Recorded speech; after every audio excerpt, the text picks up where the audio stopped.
I was at a barbecue last summer, and this guy, let's call him Dave, mid-50s, successful career in manufacturing management, starts telling everyone he's got his retirement totally figured out. He's sitting on about $350,000 in his 401k, feeling pretty good about himself. His buddy across the table, Tom, owns a car dealership. Tom's got almost nothing in retirement accounts, but he owns his building and 2 rental properties. Tom thinks he's the smart one. Then there's Janet, who's been maxing out her Roth since her 30s, has maybe $200,000 saved, and she's quietly sipping her beer while these 2 guys basically have a financial measuring contest. Here's the punchline. All 3 of them are going to be shocked when they actually try to retire. And the number that's going to shock them has nothing to do with what they think they have saved. Want to know why most people's retirement math is completely wrong? I'm going to walk you through the actual mechanics of how retirement savings work. In America, why the numbers everyone quotes are designed to either make you panic or sell you something, and what the typical person actually has when they stop working. This isn't going to be some motivational garbage about how you can retire a millionaire if you just believe in yourself. This is the cold reality of what happens when you take the average American's financial decisions and project them 30 years into the future. Think about retirement savings like there are 2 completely different games happening at the same time. The first game is what I call the headline game. This is where financial media and advisors throw around these massive numbers to get your attention. $1.7 million needed for retirement, $2 million if you want to travel. These numbers are designed to make you feel inadequate. So, you'll click on their article or schedule a consultation. The second game is the reality game. This is what's actually in people's accounts when they turn 65. And the gap between these 2 games is so wide you could drive a truck through it. Actually, you could drive a convoy of trucks through it. The entire American retirement system is basically built on the assumption that most people will play the headline game, but actually live in the reality game. And somehow, it'll all work out. Spoiler alert, it doesn't work out. Let me tell you about the first trap everyone falls into. The average versus median problem. I had a buddy who worked in tech recruiting back in 2005. He loved telling candidates that the average salary at his company was $120,000. Sounded great. What he didn't mention was that his company had about 50 engineers making $70,000 to $90,000 and 5 executives making $800,000 to $2 million. Those 5 guys dragged the average way up. The median salary, the number right in the middle, was actually $78,000. See what happened there? Technically, he wasn't lying. The average was really $120,000. But that average represented basically nobody's actual experience. This is exactly what happens with retirement savings numbers. When someone tells you the average American has $170,000 saved for retirement, what they're really telling you is that a small group of very wealthy people are dragging that number into the stratosphere while most people are sitting way below it. The median retirement savings, the actual middle point where half of people have more and half have less, tells a completely different story. For Americans approaching retirement age, that median number is around $63,000. Not $170,000, $63,000. And even that number is misleading because it only counts people who have retirement accounts at all. About 45% of Americans approaching retirement age have exactly $0 in retirement accounts. Nothing. They're planning to live entirely on Social Security, which we'll get to in a minute, and it's going to be a disaster. But here's where it gets really interesting. That $63,000 median, even that's not the real number you should care about, because we're still playing the headline game. The reality game involves understanding the difference between what you have saved and what you can actually spend. This brings us to the second trap, which is way more insidious than the first one. I knew this couple, Bob and Linda, who retired 3 years ago. On paper, they looked solid. They had $220,000 in retirement accounts. They owned their house outright, worth about $400,000 in their market. Their net worth on paper was over $600,000. They thought they were set. Then reality hit. Their property taxes were $6,400 a year. Home insurance was $3,200. Maintenance and repairs averaged about $4,000 annually. Their health insurance, until they hit Medicare age, was running them $1,400 a month. That's $16,800 a year just for health coverage. And they still had a car payment, 17 months left at $412 a month. Oh, and Linda's mom needed help with her assisted living costs. They were chipping in $800 a month. Let me do the math for you. Property taxes, food insurance, maintenance, that's $12,600 a year. Health insurance, $16,800. Car payment, about $5,000 for the year. Helping Linda's mom, $9,600. We're already at $43,000 in non-negotiable expenses before they've bought a single piece of food or turned on a light. They're pulling from that $220,000 retirement account at a rate that'll have it gone in maybe 8 years if they're lucky. And that's assuming no major health problems, no new car needed, no emergency home repairs. Their net worth was $600,000. Their liquid assets they could actually access without selling their house was $220,000. Their sustainable retirement income from that money at a 4% withdrawal rate was $8,800 a year, plus Social Security of about $33,000 combined. Total real income about $42,000. Remember those non-negotiable expenses we just calculated? $43,000. They're losing money before they've had a vacation or gone to a restaurant. This is what I mean by the two games. Bob and Linda were playing the headline game, looking at their net worth and feeling successful. But they were living in the reality game where equity in your house doesn't pay for. Groceries and retirement account balances get eaten alive by inflation and healthcare costs. Now, you might be thinking, okay, but what about Social Security? That's supposed to be the safety net, right? Let me tell you about the third trap, which is arguably the most dangerous one because it involves trusting the government to keep its promises. My Uncle Ray retired in 2019 after working construction for 41 years. Solid union job paid into Social Security his entire career. He was counting on getting about $1,900 a month from Social Security, and he did get it for about 8 months. Then his union pension fund, which was supposed to pay him another $1,200 a month, went bankrupt. Turns out decades of mismanagement and overly optimistic return assumptions meant the fund was critically underfunded. His pension got cut to $430 a month. Just like that, his retirement income dropped from $3,100 to $2,330 monthly. That's a 28% haircut. He had to go back to work part-time at 67 years old. Not because he wanted to stay active, because he couldn't afford to eat and pay his rent otherwise. Now, Ray's pension fund going bankrupt was specific to his situation. But here's a thing that should keep you up at night. Social Security is facing the exact same structural problems his pension fund faced.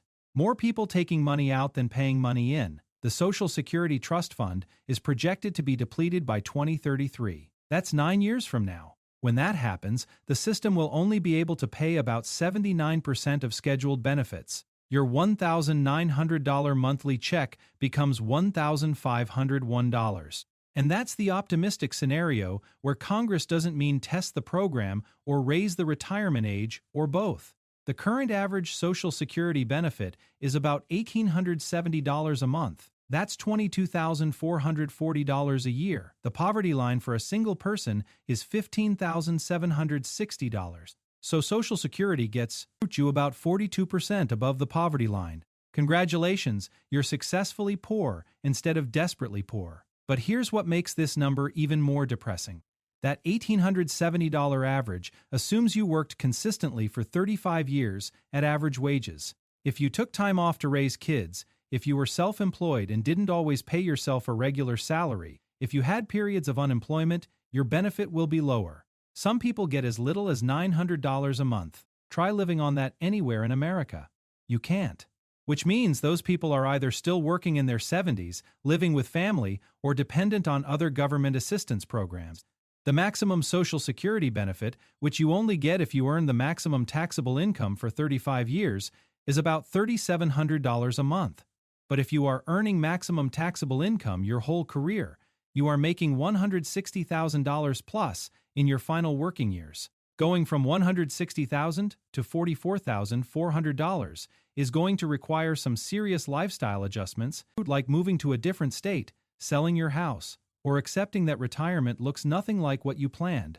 Here's where the math gets really uncomfortable. Most financial advisors will tell you that you need about 80% of your pre-retirement income to maintain your lifestyle in retirement. This is based on the assumption that you'll have lower expenses, no more commuting costs, no more work clothes, no more saving for retirement because you're already there. But this 80% rule is basically fiction for most people. Your housing costs don't go down unless you move or pay off your mortgage. Your healthcare costs actually go up because you're older and things start breaking. Your food costs stay the same. Your utility costs stay the same.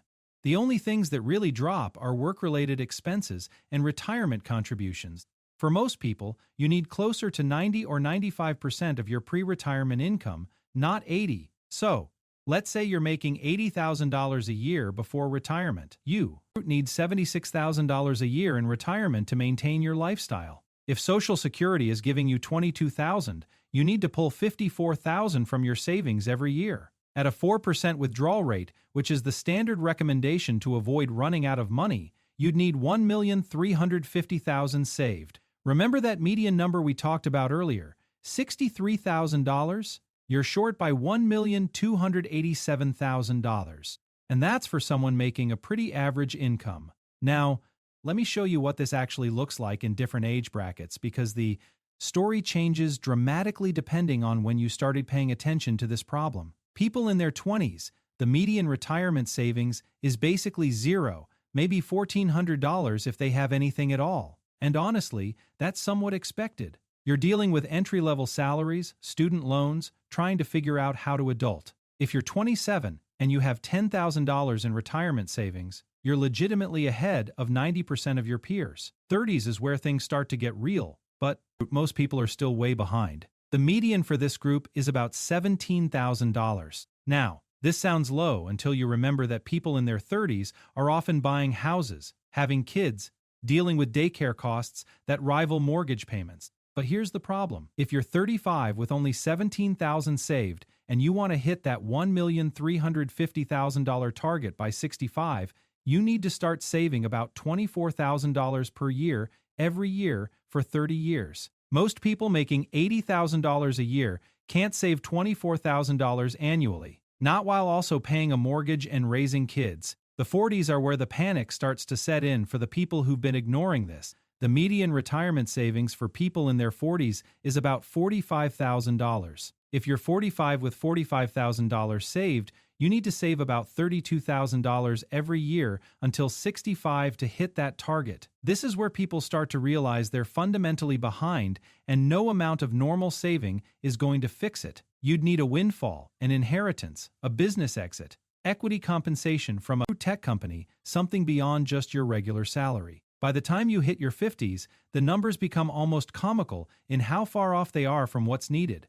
The median for people in their early 60s, right on the edge of retirement, is that $63,000 I mentioned earlier. Some of these people are still working, hoping to make it to 70 before they retire so they can maximize their Social Security benefit. Others are accepting that retirement is going to mean a dramatic lifestyle downgrade, moving in with kids, selling the house, and moving to a lower cost of living area, or just continuing to work part-time indefinitely. Let me give you a concrete case study so you can see how this actually plays out. Meet Gary. He's 58 years old, makes $72,000 a year as a mid-level operations manager at a logistics company. He's been with the company for 22 years. He's got $118,000 in his 401k. He's got about $34,000 in credit card and car loan debt. His house is worth $340,000, and he's got $160,000 left on the mortgage. His wife, Susan, works part-time, making about $28,000 a year,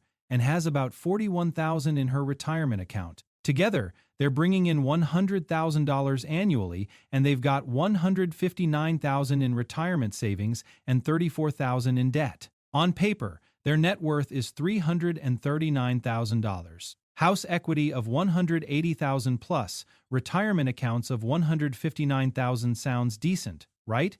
But their liquid net worth, the money they can actually access without selling their house, is $125,000 after you subtract the debt. They want to retire in 7 years when Gary hits 65. If they retire with $125,000 in actual spendable savings at a 4% withdrawal rate, they can pull $5,000 per year safely. Their combined Social Security will be about $34,000 annually. Total retirement income $39,000. They're currently spending $91,000 per year. Even after accounting for lower expenses in retirement, they'd need at least $80,000 to maintain anything close to their current lifestyle. The gap between $39,000 and $80,000 is $41,000 per year. That gap doesn't close. It just sits there getting wider with inflation. Gary and Susan have three options. 1. Dramatically slash their lifestyle. Move to a cheaper house. Cut all discretionary spending. Hope nothing breaks. 2. Keep working into their 70s. 3. Run out of money in their late 70s and become dependent on their kids. None of these options were part of their retirement dream, but these are the only options the math provides. Now, here's the part where I'm supposed to tell you some inspiring story about how Gary and Susan can turn it all around with one weird trick. But I'm not going to do that because it's not true. At 58, with her savings level and debt load, there is no magic bullet. They needed to start 20 years ago. The best they can do now is minimize the damage. Max out Gary's 401k for the next 7 years. Try to save Susan's entire income. Pay down the high-interest debt aggressively. Even if they do everything perfectly, they're still going to have a retirement that looks nothing like what they planned. And here's the thing that nobody wants to say out loud. Gary and Susan are actually doing better than most people their age. They're in the top 40% of their cohort in terms of retirement savings. Most of their peers have less, way less. The bottom 50% of people in their late 50s have a median retirement savings of about $8,400. $8,400. That's enough to live for maybe 4 months if you're extremely frugal. This is the reality that the financial services industry doesn't want you to think about too hard, because if you really understood how far behind most people are, you might just give up entirely. And they need you to keep contributing to your 401k because they make fees on assets under management. Your company needs you to keep contributing because it keeps them competitive for talent. The government needs you to keep contributing because if everyone relied entirely on Social Security, the system would collapse even faster than it already is. So, everyone pretends that the retirement savings crisis isn't actually a crisis. They publish articles about the average person having $170,000 saved, knowing full well that the median is 1/3 of that. They talk about net worth instead of liquid assets because it makes the numbers look better. They assume 4% returns will last forever, even though we're potentially headed into a decade of lower returns, and they tell you that if you just start now, you can fix it, even though the math clearly shows that most people can't save their way out of the hole they're in. Let me tell you one more story, and then I'll give you the actual practical takeaways. My neighbor Ed retired 2 years ago at 66. He worked for the post office for 38 years. Solid government job, pension, decent benefits. He had about $92,000 in his thrift savings plan, which is the government version of a 401k. He was getting $2,700 a month from his pension, $800 from Social Security. Total monthly income, $4,500. That's $54,000 a year. He thought he was set. Then his wife got sick. Cancer. The treatments were covered by Medicare mostly, but the co-pays and deductibles added up. $8,000 out of pocket the first year. Then she needed home health aides, another $12,000 a year that insurance wouldn't cover. Within 18 months, Ed had blown through $47,000 of his $92,000 nest egg. Not on vacations or fun on keeping his wife alive and comfortable. She passed away last spring. Ed's now 71, living alone with about $41,000 left in savings. And he's looking at going back to work part-time because his pension alone isn't enough to cover his expenses without her Social Security benefit. Ed did everything right. He worked for almost 4 decades. He saved. He had a pension. He had Social Security. He planned carefully. And one medical crisis ate half his retirement savings. This is the reality that nobody talks about when they're selling you retirement calculators and target date funds. The math works perfectly until life happens, and life always happens. So, here's what you actually need to do if you're anywhere in this age range and you're realizing you're behind. First, stop comparing yourself to averages and start looking at what you actually need. Calculate your real expenses, not what you think they'll be, what they actually are now. Then assume you'll need 95% of that in retirement, not 80%.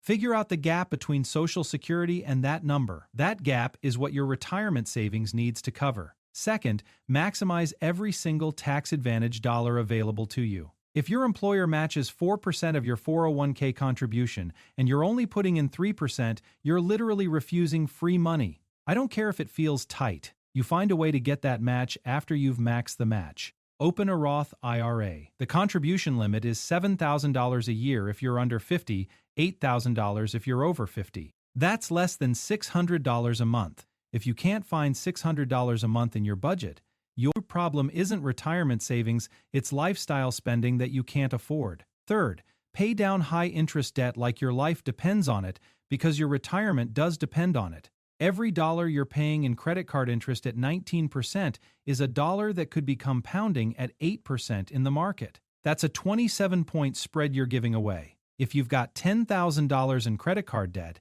you're probably paying $150 to $200 a month in interest alone. That money is just evaporating. Kill the debt, then redirect those payments into retirement accounts. And here's the thing nobody wants to hear. If you're over 45 and you're significantly behind, you need to accept that your retirement will not look like what you imagined. You're probably going to work longer than you planned. You're probably going to have a lower lifestyle than you wanted. You might need to move somewhere cheaper. These aren't failures.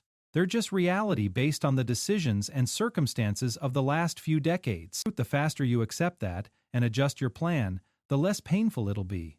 I've got multiple hundreds of thousands of dollars invested in markets. I've run my own business for over a decade. I've been surrounded by accountants and fiscal lawyers who've shown me how money actually moves. And I can tell you with complete confidence that the retirement system in America is essentially broken for the average person. It's designed around the assumption that people will save consistently for 40 years, earn average market returns, avoid major financial catastrophes, and time their retirement perfectly. In reality, people change jobs and cash out their 401ks. They have kids and stop contributing for years. They go through divorces that split assets. They have medical emergencies that drain savings. The system works great if your life follows the theoretical model. Most people's lives don't.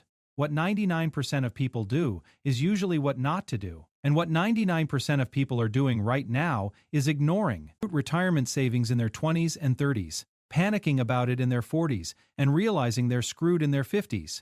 Don't be the 99%. The median American approaching retirement has $63,000 saved.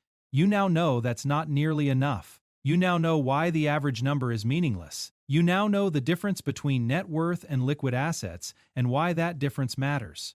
The question is whether you're going to do anything different from the 99% who know this information and then go right back to ignoring it. The system isn't going to save you. Social Security isn't going to save you. Your employer's match is helpful, but it's not enough on its own. The only thing that's going to make a difference is whether you start treating retirement savings like the actual emergency it is, not some abstract future problem. Most people won't, which is why the median number will still be pathetically low 10 years from now. But you're not most people, or you wouldn't have watched this far. The choice is whether you're going to be in the top 20% who actually build something sustainable, or the bottom 80% who hope it'll somehow work out. Hope is not a retirement.